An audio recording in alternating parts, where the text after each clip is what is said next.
अवसर को आलोकित करें। चलिए, भारत माता की।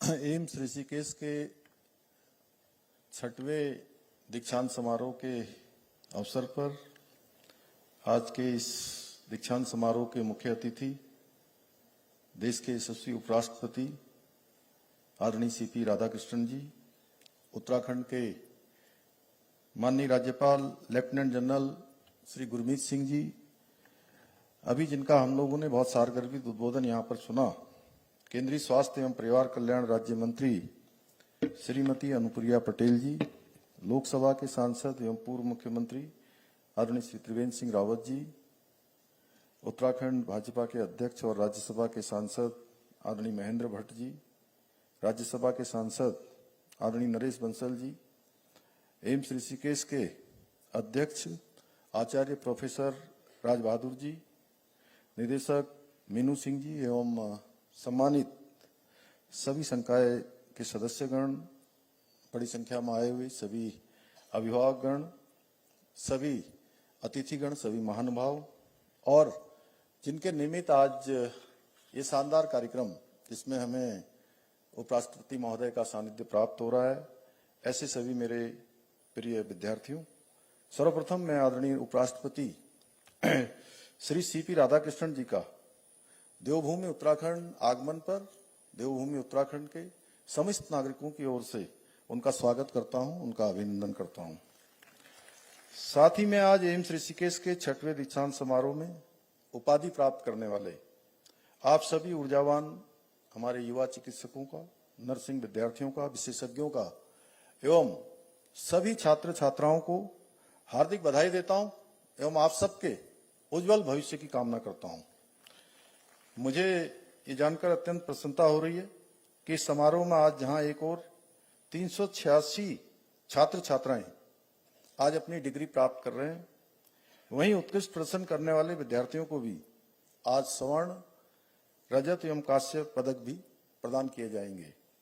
ये मेरे लिए गर्व का विषय है कि आज इस विशिष्ट समारोह के अवसर पर भारत के उपराष्ट्रपति आदरणीय सीपी राधाकृष्णन जी की प्रेरणादायी उपस्थिति में आप सभी के बीच में उपस्थित होने का शुभ अवसर प्राप्त हुआ है और आदरणीय उपराष्ट्रपति जी की विनम्रता, सादगी, संवेदनशीलता, जनसेवा के प्रति अटूट प्रतिबद्धता हम सभी के लिए अनंत प्रेरणा का स्रोत है।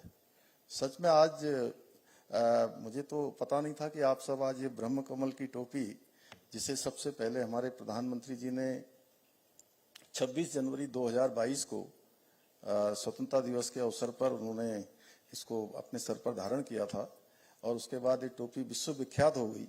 पूरे देश और दुनिया में जहां भी मैं जाता हूं, उत्तराखंड के सही भाई बहन मिलते हैं तो इस टोपी को धारण किए हुए रहते हैं।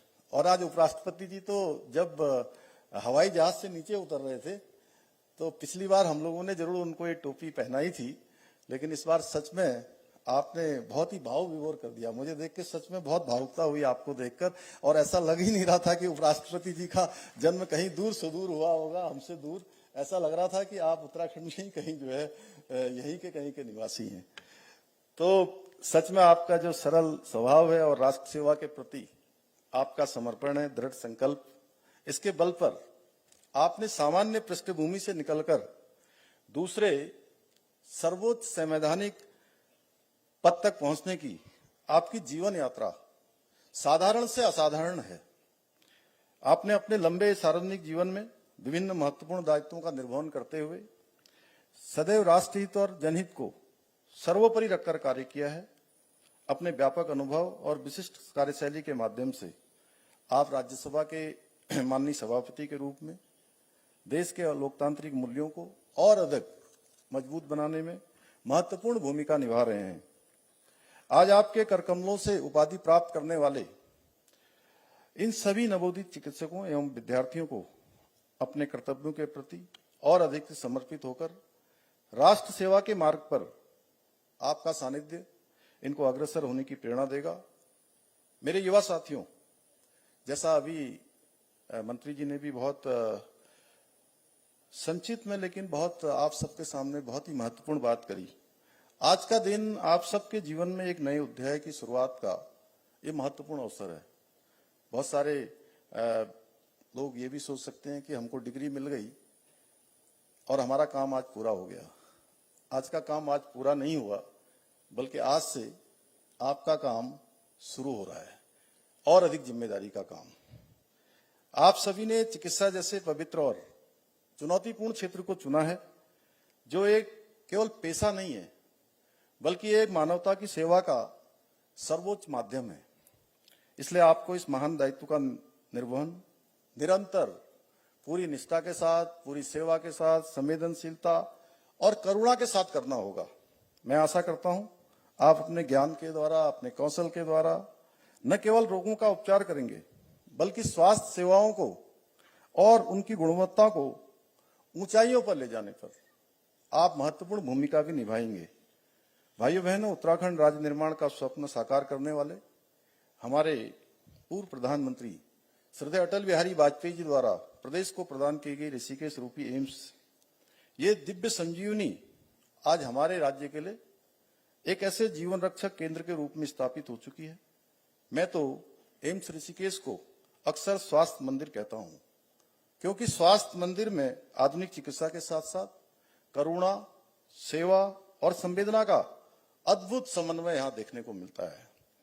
आज एम्स ऋषिकेश में अत्याधुनिक जांच और उपचार सुविधाओं के साथ साथ विशेषज्ञ चिकित्सकों को समर्पित टीम द्वारा जटिल से जटिल रोगों को सफलतापूर्वक उनका उपचार किया जा रहा है। मुझे खुशी है कि यहाँ कैंसर उपचार, neuro surgery, robotic surgery, joint replacement जैसी अत्याधुनिक चिकित्सा सुविधाएं भी उपलब्ध हैं। इसके साथ ही ऋषिकेश एम्स द्वारा संचालित हेली एम्बुलेंस सेवा भौगोलिक रूप से विषम परिस्थितियों वाले हमारे राज्य में आपातकाल में बहुत महत्वपूर्ण भूमिका निभा रही है। इसके अतिरिक्त वर्तमान में उधम सिंह नगर जिले में ऋषिकेश एम्स के सैटेलाइट सेंटर का निर्माण कार्य भी अंतिम चरण में है। बहुत जल्दी उसको भी शुभारंभ होना है, जिसके शुभारंभ होने से कुमाऊं क्षेत्र की और उसके आसपास की उत्तर प्रदेश और आसपास के क्षेत्र से लगे हुए काफी बड़ी आबादी को एम्स ऋषिकेश की उच्च स्तरीय चिकित्सा सेवाएं वहां भी प्राप्त हो सकेंगी। भाइयों बहनों, आदरणीय प्रधानमंत्री श्री नरेंद्र मोदी जी के मार्गदर्शन में और उनकी प्रेरणा से और उनके सहयोग से हमारी सरकार प्रदेश में स्वास्थ्य सेवाओं को निरंतर मजबूत करने में अपने विकल्प रहित संकल्प के साथ निरंतर कार्य कर रही है, जिसके अंतर्गत एक और सभी जनपदों में मेडिकल कॉलेज स्थापित करने की दिशा में कार्य हो रहे हैं। वहीं टेलीमेडिसिन नेटवर्क, जन औषधि केंद्रों और निःशुल्क पैथोलॉजिकल जांचों के माध्यम से जनता को सस्ती दवाइयां एवं आवश्यक इलाज उपलब्ध कराने का प्रयास भी हम कर रहे हैं। आज के इस अवसर पर मैं आप सभी नवोदित उदयमान युवा डॉक्टरों से आह्वान करना चाहूंगा कि आप सभी अपनी व्यस्त दिनचर्या से कुछ समय निकालकर जन सेवा में भी अवश्य योगदान दें। जब भी आपको समय मिले तो आप लोग हमारे प्रदेश के सुदूरवर्ती पर्वतीय क्षेत्रों में अपनी सेवाएं प्रदान कर सकते हैं। इससे आपकी कुछ आउटिंग भी हो जाएगी, जहां आपको अद्भुत प्राकृतिक सौंदर्य के बीच जन सेवा का अवसर प्राप्त होगा और सच में लोगों का भरपूर आशीर्वाद मिलेगा, जो आपके इस जीवन को तो सफल बनाएगा ही बनाएगा। आने वाले सारे ही जीवन, जब जब आपका जन्म होगा, सारे ही जीवन सफल होंगे। मैं ये विश्वास के साथ यहां से कह सकता हूं। इसी आह्वान के साथ मैं आप सभी युवा चिकित्सकों एवं समस्त विद्यार्थियों के उज्जवल भविष्य की कामना करता हूं और आदरणीय राष्ट्रपति सीपी राधाकृष्णन जी का पुनः अभिनंदन करते हुए और अनुप्रिया पटेल जी का भी एक बार देवभूमि आगमन पर अपनी ओर से स्वागत करते हुए, अभिनंदन करते हुए मैं अपनी बात को समाप्त करता हूं। धन्यवाद।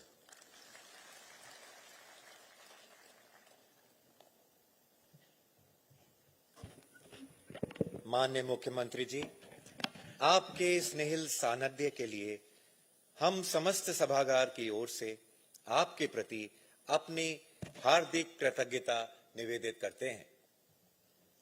मान्यजनों, अब हम उस विशिष्ट व्यक्तित्व का स्वागत करने जा रहे हैं जिनका जीवन अनुशासन, नेतृत्व और राष्ट्र सेवा की उज्जवल परंपरा का सजीव उदाहरण है।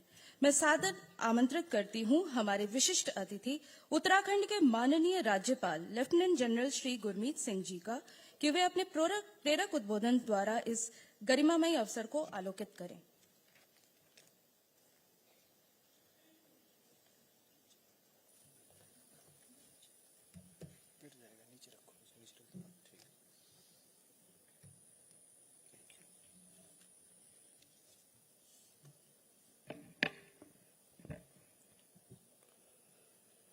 जय हिंद। अखिल भारतीय आयुर्विज्ञान संस्थान ऋषिकेश के इस गौरवपूर्ण छठे दीक्षांत समारोह में उपस्थित भारत के माननीय उपराष्ट्रपति श्री सीपी राधाकृष्णन जी, उत्तराखंड के माननीय मुख्यमंत्री श्री पुष्कर सिंह धामी जी, माननीय केंद्रीय राज्य मंत्री श्रीमती अनुप्रिया पटेल जी, संस्थान के अध्यक्ष डॉक्टर राज बहादुर जी, कार्यकारी निर्देशक प्रोफेसर डॉक्टर मीनू सिंह जी, संस्था निकाय एवं शासी निकाय के सम्मानित सदस्य, आदरणीय संकायगण, अभिभावकगण, मीडिया के प्रतिनिधिगण तथा आज उपाधि प्राप्त कर रहे मेरे प्रिय विद्यार्थियों, आप सभी को मेरा सादर अभिवादन। सर्वप्रथम मैं इस महत्वपूर्ण अवसर पर उपस्थित माननीय उपराष्ट्रपति महोदय का देवभूमि उत्तराखंड में हार्दिक स्वागत करता हूं। आपका सानिध्य हम सभी के लिए प्रेरणा स्रोत है। आपके मार्गदर्शन से निश्चय ही यहां उपस्थित युवा चिकित्सकों को राष्ट्र सेवा की नई ऊर्जा और दिशा प्राप्त होगी। आज दीक्षांत का यह पावन अवसर आप सभी की साधना, समर्पण और सेवा के भाव का उत्सव है। साथ ही समाज और राष्ट्र के लिए भी एक अत्यंत महत्वपूर्ण क्षण है। यह वह क्षण है जब वर्षों की कठिन मेहनत एक नई जिम्मेदारी में परिवर्तित होती है। दीक्षांत आपके जीवन की एक नई दिशा, एक नए दायित्व और एक बड़े उद्देश्य की शुरुआत है। इस पावन देवभूमि जहां गंगा जी की अविरल धारा हमें निरंतर प्रवाहमान रहने और हिमालय की अडिगता हमें अपने कर्तव्यों पर अटल रहने की प्रेरणा देती है। मैं आज उपाधि प्राप्त करने वाले सभी विद्यार्थियों को हृदय से बधाई देता हूं। यह सफलता केवल आपकी नहीं है, बल्कि आपके माता पिता के त्याग, आपके गुरुजनों के मार्गदर्शन और राष्ट्र की अपेक्षाओं का परिणाम है। उपस्थित जनों, यह प्रसन्नता का विषय है कि एम्स ऋषिकेश ने बहुत ही कम समय में स्वास्थ्य सेवाओं, चिकित्सा शिक्षा, अनुसंधान के क्षेत्र में जो ऊंचाइयां प्राप्त की हैं, वे अत्यंत सराहनीय हैं। एक जोर से ताली हो जाए। यह संस्थान आज पूरे देश के लिए विश्वास और उत्कृष्टता का केंद्र बन चुका है। जिन रोगियों को पहले बेहतर उपचार के लिए दूर दूर तक जाना पड़ता था, आज उन्हें वही सुविधाएं अपने ही राज्य में उपलब्ध हो रही हैं, जिससे न केवल समय और संसाधनों की बचत हुई है, बल्कि लोगों के मन में यह विश्वास भी सुदृढ़ हुआ है कि गुणवत्तापूर्ण उपचार अब उनके अपने राज्य में ही उपलब्ध है। विशेष रूप से पहाड़ी और दूरस्थ क्षेत्रों के लिए प्रारंभ की गई निःशुल्क एयर एम्बुलेंस सेवा ने स्वास्थ्य सेवाओं को नई गति दी है। गोल्डन आवर के भीतर मरीजों को उच्च स्तरीय चिकित्सा सुविधा तक पहुंचाना किसी जीवन दान से कम नहीं है। इसी प्रकार ड्रोन तकनीक के माध्यम से दवाओं की आपूर्ति यह दर्शाती है कि जब तकनीक को सेवा के भाव से जोड़ा जाता है, तो समाज के लिए वरदान बन जाती है। आप ऐसे पेशे में प्रवेश कर रहे हैं जहां ज्ञान के साथ साथ संवेदनशीलता की भी उतनी ही आवश्यकता है। जब कोई मरीज आपके पास आता है तो वह केवल उपचार ही नहीं बल्कि विश्वास और आशा भी लेकर आता है। आपकी मुस्कान, आपका व्यवहार और आपकी सहानुभूति ही उसे यह भरोसा दिलाती है कि वह सुरक्षित हाथों में है। आज आप केवल एक पेशेवर के रूप में नहीं बल्कि राष्ट्र निर्माण के सशक्त स्तंभ के रूप में आगे बढ़ रहे हैं। विकसित भारत 2047 का संकल्प केवल एक लक्ष्य नहीं बल्कि एक राष्ट्रीय संकल्पना है और इसकी सबसे मजबूत आधारशिला एक स्वस्थ, सक्षम और जागरूक समाज ही है। इस दिशा में आपका योगदान अत्यंत महत्वपूर्ण होगा। मैं आपसे अपेक्षा करता हूं कि आप अपने जीवन में नैतिकता, ईमानदारी और सेवा के मूल्य को सदैव सर्वोपरि रखें। रोगी का विश्वास आपकी सबसे बड़ी पूंजी है। इसे बनाए रखना आपका कर्तव्य है। यही विश्वास आपकी सबसे बड़ी पहचान बनेगा। कठिन परिस्थितियों में भी अपने सिद्धांतों से कभी समझौता न करें। एक बार पुनः मैं इस आयोजन में माननीय उपराष्ट्रपति जी महोदय की गरिमामयी उपस्थिति के लिए संपूर्ण उत्तराखंड की ओर से आभार व्यक्त करता हूं। मैं सभी के उज्जवल, सफल और सार्थक भविष्य की हृदय से कामना करता हूं। वंदे मातरम। भारत माता की जय और जय हिंद।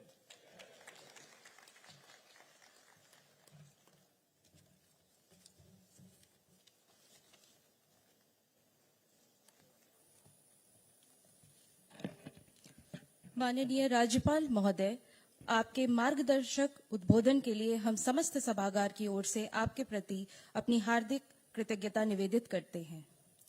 सभाजनों, अब हम उस उत्कृष्ट व्यक्तित्व का स्वागत करने जा रहे हैं जिनका जीवन जनसेवा, संगठनात्मक नेतृत्व और राष्ट्र निर्माण के प्रति अटूट समर्पण का प्रेरणादायी उदाहरण है। आपने भारतीय जनता पार्टी के विभिन्न महत्वपूर्ण दायित्वों का निर्वहन करते हुए तमिलनाडु जैसे विविधतापूर्ण राज्य को संगठन में सुदृढ़ता प्रदान करी। देवियों सज्जनों, स्वागत कीजिए उपराष्ट्रपति महोदय का।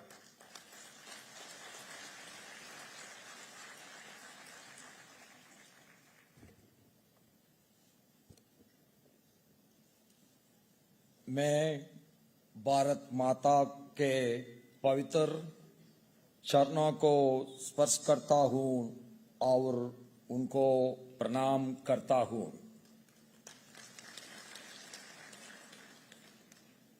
On this memorable occasion of the 6th convocation of All India Institute of Medical Sciences, Rishikesh, dignitaries who are sharing the dais with me, our Honorable Governor of Uttarakhand, Lieutenant General Gurmeet Singh Ji, Honorable Chief Minister of Uttarakhand, Sri Pushkar Singh Dhami Ji,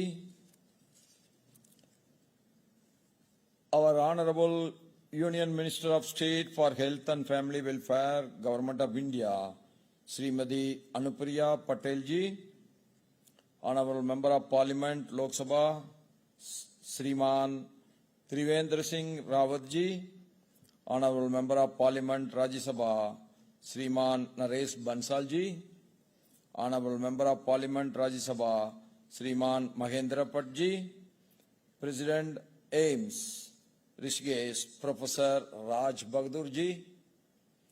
Dean Academic AIMS, Rishikesh, Professor Saurabh Ji. Executive Director, AIMS, Rishikesh, Professor Meenu Singh Ji. Faculty members and teaching and non-teaching of our AIMS. I my dear graduating students and their parents, media persons who are assembled here, सबको नमस्कार. I am happy to be here today in Devbhoomi, Uttarakhand, which is renowned for its spiritual heritage and natural beauty.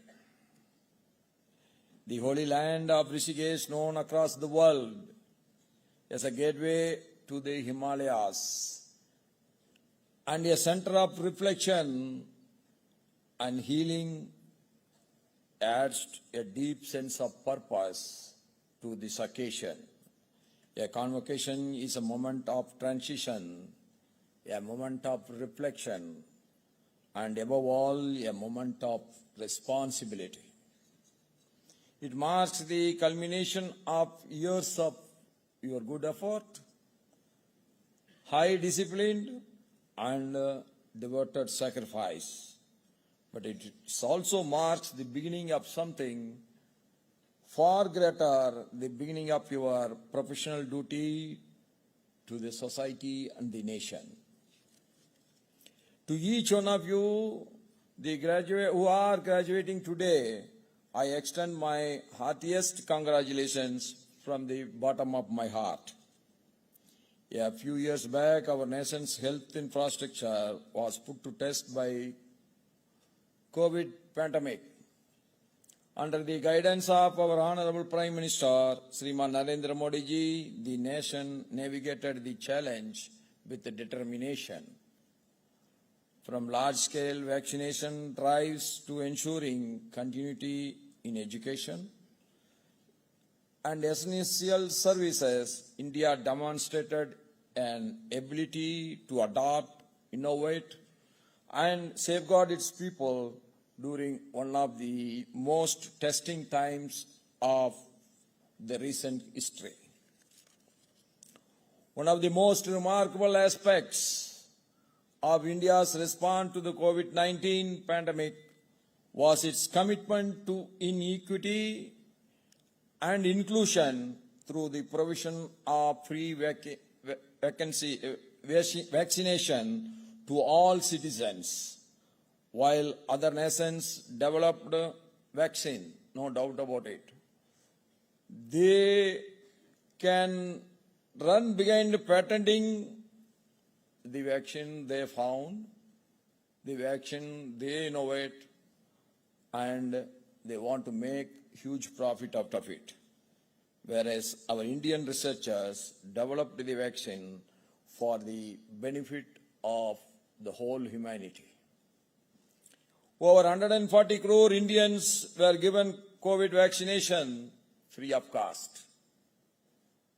This massive initiative ensured that the protection against the virus was not limited by economic means. Extending its commitment beyond the national boundaries, India emerged as a responsible global partner during the COVID-19 pandemic through its vaccine outreach initiative, Vaccine Maitri. India supplied vaccines to more than 100 countries, enforcing the spirit of Vasudhaiva Kudumbakam. Today, the whole world is saved because of the generosity of India.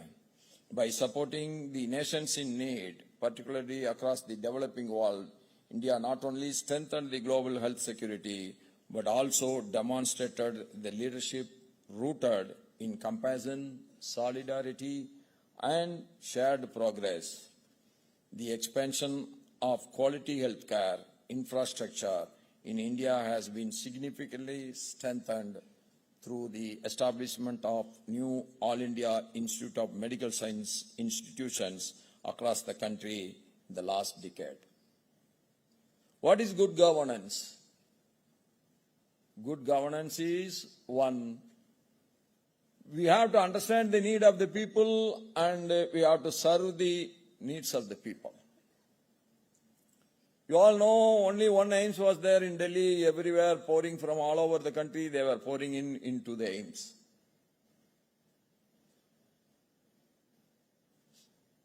More patients are pouring in, definitely the service will decline. And the people have to wait under the trees, they have to sleep under the trees. There is no big room for the attenders of the patients to take rest also. Modi ji decided why this is to be continued. We take the AIIMS to the people. So nowadays, the AIIMS facility is available in almost all the states except few. AIIMS is there in Jharkhand, AIIMS is there in Patna, AIIMS is here in Rishikesh, AIIMS is there in Tamil Nadu, AIIMS is there in Assam. At the same time, a big resting hall has been created in the AIIMS Delhi with all facilities so that the attendants also have their own rest or their shelter to attend their patients. This initiative has aimed to make world-class medical education and advanced healthcare system available to the underserved regions. AIIMS Rishikesh stands today as one of the finest examples of how a modern public medical institution can combine clinical excellence, academic strength, research culture, and technological innovation and social commitment. Everything should come together for better service to the people. In the state like Uttarakhand, where geography itself creates barriers, AIIMS Rishikesh has assumed a role much larger than that of a conventional hospital. And we have seen that when the kidney transplantation takes place like that, I am sure this AIIMS today in Rishikesh is going to play the most important role in the healthcare sector of our region. AIIMS Rishikesh understood a truth that every great healthcare system must understand healthcare cannot remain confined to the hospital campus alone. It must travel, it must cross mountains, distances, weather and delays. AIIMS Rishikesh has responded to this challenge with clarity and conviction. This is why the Institute's telemedicine work deserves special appreciation, and I appreciate all your efforts on this direction. Another major achievement that deserves appreciation is helicopter emergency medical services, which in India we never dreamed of 10 years before.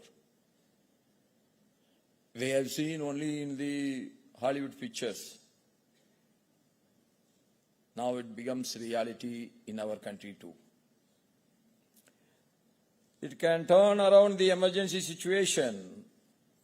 The use of drones to deliver emergency medicines to the pilgrims during the Char Dham Yatra and in remote areas of Uttarakhand is also commendable. This is a compelling example of public health innovation because it solves a very old problem, how to ensure that the right medicine reaches the right place in the right time. It's also a matter of satisfaction that AIIMS Rishikesh has consistently secured its place among the leading medical institutions of the country in the National Institutional Ranking Framework. In the NIRF 2025 rankings, AIIMS Rishikesh has been ranked 13th in the medical category, reaffirming its standing among the top medical institutions in India. I'm sure with all your devotion and hard work, AIIMS will improve its ranking in the coming years. And I'm sure your ranking will go up in a year or two, so that again I may be coming here for a convocation. At that time your ranking may be 8, 7, 5 or 6, and one day it should reach the top in the country. That is my wish, and I wish you all for that. This region is also witnessing rapid strides in modern infrastructure and connectivity. Delhi is very well connected today. And the recent opening of the Delhi-Dehradun Expressway by our Honorable Prime Minister Shriman Narendra Modi ji marks a significant step forward in reducing the travel time and strengthening the regional development. When I was an ex-MP, I have traveled here from Delhi to Rishikesh. I don't know how much time it has taken. I think it has taken more than 9 hours or so. The time there is no road between Delhi to Madurai even. And our Narendra Modi ji is taking care that every region should be well connected. That is what is infrastructure. Such initiatives reflect a broader national commitment to bridging distances, both physical and social, and ensuring that progress reaches every corner of the country.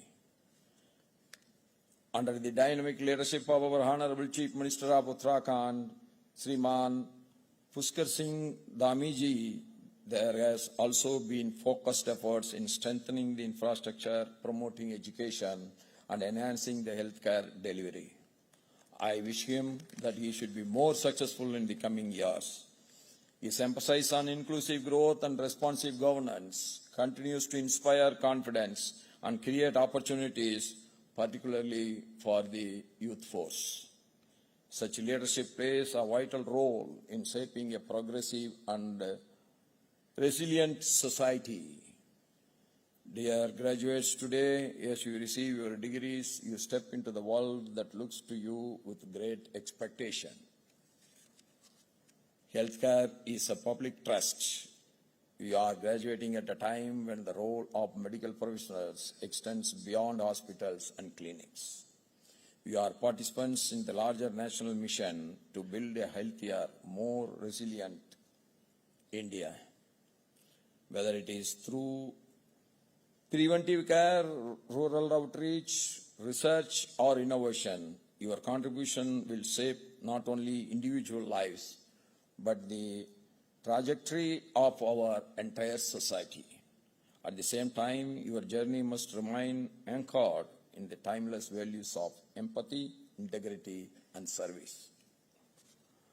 In a country as vast and as diverse as ours, the true measure of progress lies in how well we care for the most vulnerable. Let this convocation be a call to action. Contribute as responsible citizens committed to the ideals of equality, inclusiveness, and nation building. I also commend the parents and the teachers whose unwavering support and dedication have shaped the journey of these young graduates to this level.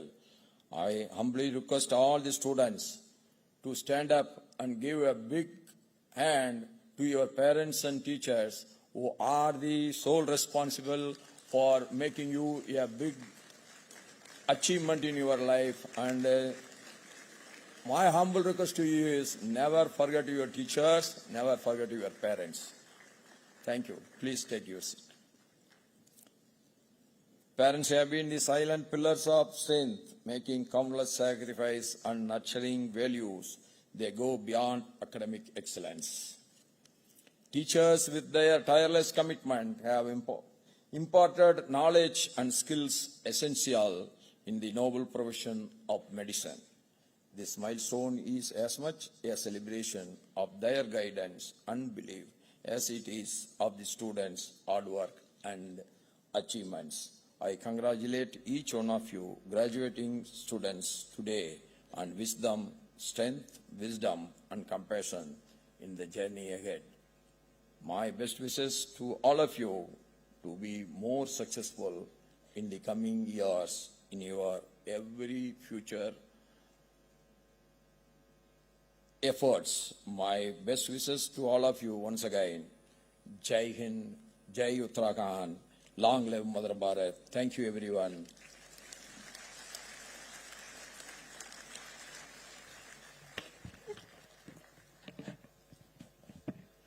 माननीय उपराष्ट्रपति महोदय, आपके ओजस्वी मार्गदर्शक एवं प्रेरणादायी उद्बोधन के लिए समस्त सभागार की ओर से आपके प्रति अपनी